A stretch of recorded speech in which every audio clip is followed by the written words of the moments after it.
দূর দূরান্ত থেকে আমরা পৌষ মেলা দেখতে আসি। আমরা সবাই জানি বাংলা ক্যালেন্ডার অনুযায়ী 7ই পৌষ এই পৌষ মেলার শুভারম্ভ হয়।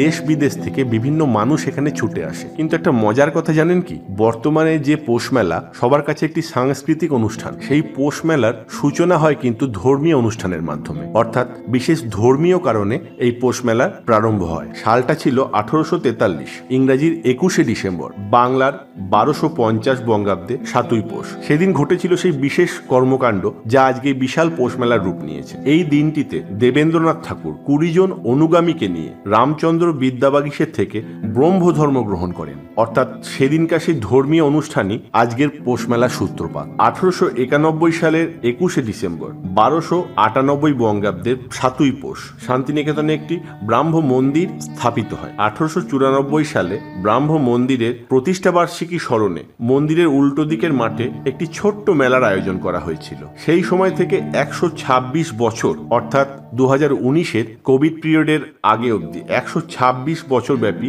এই পৌষ মেলা চলে। কিন্তু তার মধ্যেও দুবার, অনেকেরই হয়তো জানা আছে বা নেই, এই পৌষ মেলা বন্ধ হয়েছিল। একটি হয়েছিল 1983 সালে দেবেন্দ্রনাথ ঠাকুরের দীক্ষা গ্রহণের শতবর্ষে মন্বন্তরের কারণে, আর 1986 সালে সাম্প্রদায়িক অশান্তির কারণে এই মেলা করা সম্ভব হয়।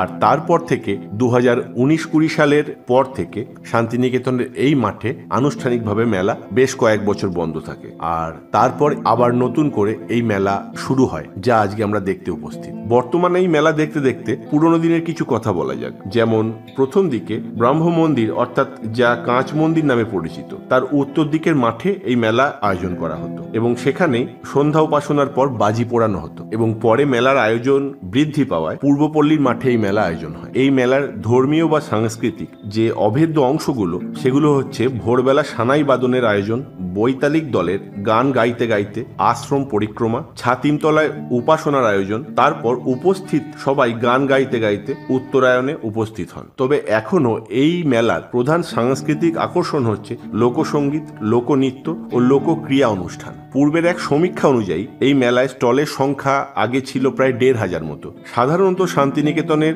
পর্যটন সংখ্যা প্রতিদিন 3-4 হাজার কি 2-3 হাজার হলেও এই মেলার সময় তা বহু গুণে বেড়ে যায়। মেলার এই কটি দিন লক্ষাধিক মানুষের সমাগম হয় এখানে, এরমটাই সমীক্ষা থেকে জানতে পারলাম। অন্য মেলার সঙ্গে এই মেলার বিশেষত যা পার্থক্য, তা হলো এই মেলায় বিশেষত আকর্ষণ ছিল কুটির শিল্প এবং এমন কিছু দোকান বা স্টল যা সাধারণ মেলায় দেখা যায় না। পৌষ মেলা এক ঝলক আপনাদের কেমন লাগলো জানাতে ভুলবেন না। আমাদের সঙ্গে থাকুন।